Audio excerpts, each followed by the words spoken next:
All right, so we are going to work on an art history snowman. I'm really excited about this. They're usually pretty cool when we get done. This is commonly a group project, but for this round, we'll be doing it solo. So let's get started. First, you're going to choose an artist and recreate that snowman to reflect that person. You can either draw the snowman to look like that person. For example, if you chose Frida Kahlo, you might accentuate some of her cultural preferences that she would wear, usually like bright colored scarves, flowers in her hair. People like to draw attention to her um, outstanding eyebrows. There's also, you could draw Vincent van Gogh, and he would be redheaded with the beard. And then a lot of people reference his cutting off of his ear. So things like that, you could choose to reflect the person themselves, or you could just paint a snowman, paint, draw, color. You can make a snowman that looked like the style of artwork they were making, and I'll get to some more examples on that in a second.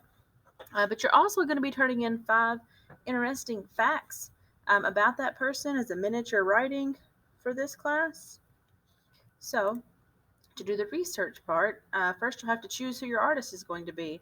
This list is pretty comprehensive. It's got a lot of different people on here, lots of range from classic artists such as Rembrandt to modern artists such as Banksy. So we have a good range of artists on here. Now we're going to research them. You can do that different ways. You can choose just your Google search engine. You can use Wikipedia.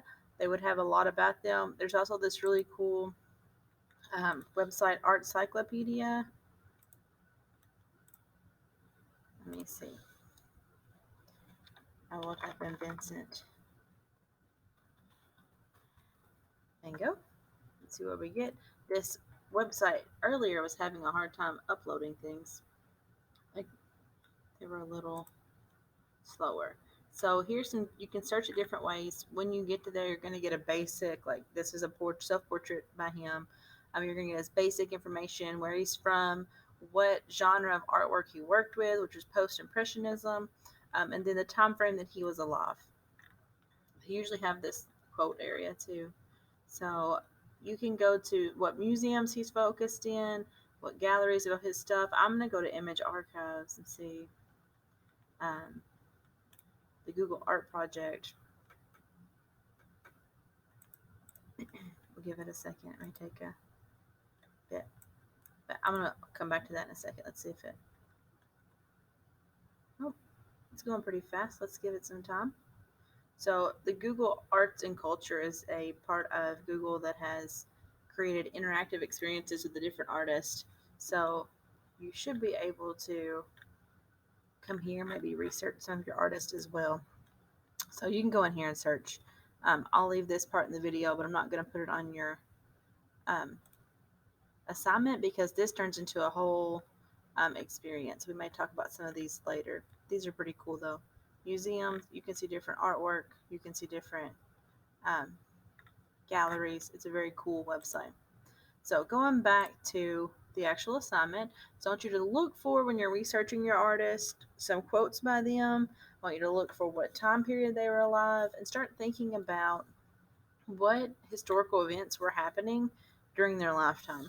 For example, right now we are living through a global pandemic, a lot of political turmoil, um, and that's going to affect the art that comes about through this time period.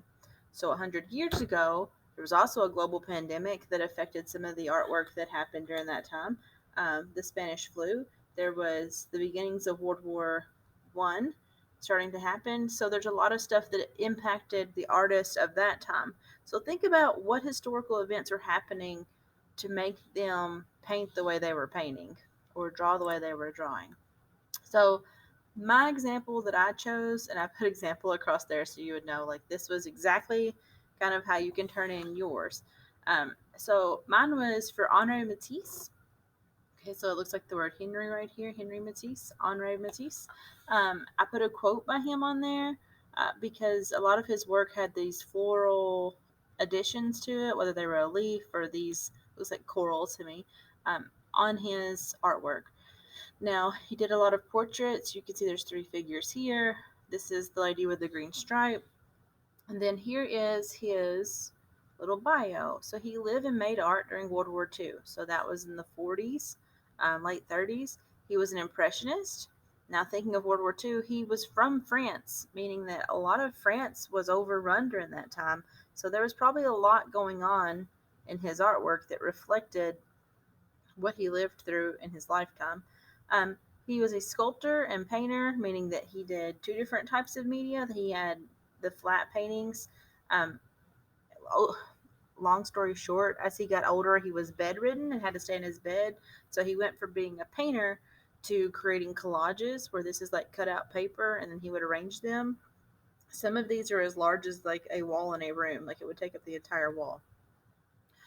So the number five fact was just that he had assistants to help him make a lot of his art when he got to that point in his life. Okay, so here's my snowman. So I try to represent different parts of Matisse's career. I've always loved the lady with the green stripe and the way he paints these figures, impressionistic. They look like a real person, but they have a style, emotion to them. So I added the same hat from this painting. I did some of the green shadowing down the snowman's facial area. And then at the bottom, I tried to use some of the cutout shapes that he was famous for later in his life. And in the background, I tried to use that impressionist um, love of color. They really didn't like to just draw blue sky blue. They like to add in what it would look like at sunrise or sunset with the pinks and oranges and other colors tinging in. So it's supposed to be kind of a splotchy background to look like his paintings. So this is my art history snowman. This is on a regular sheet of paper. I did add some stuff by collaging. If you want to add to other than just coloring, you can. But make sure that your snowman reflects the style of art of that person. So that is mine.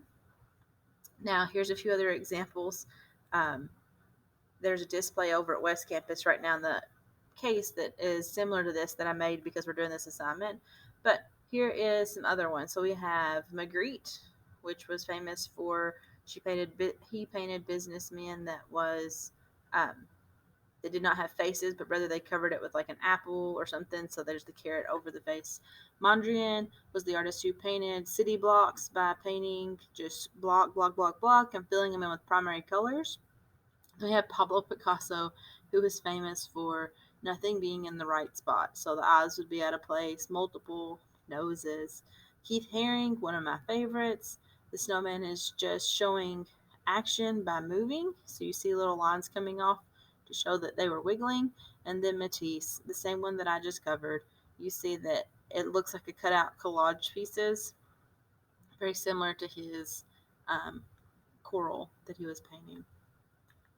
All right, so hopefully you enjoy this project. I think it should be fun. The first week is going to be your research week. So, research week. And then the second week is actually creating and turning in your snowman. Good luck. Thank you.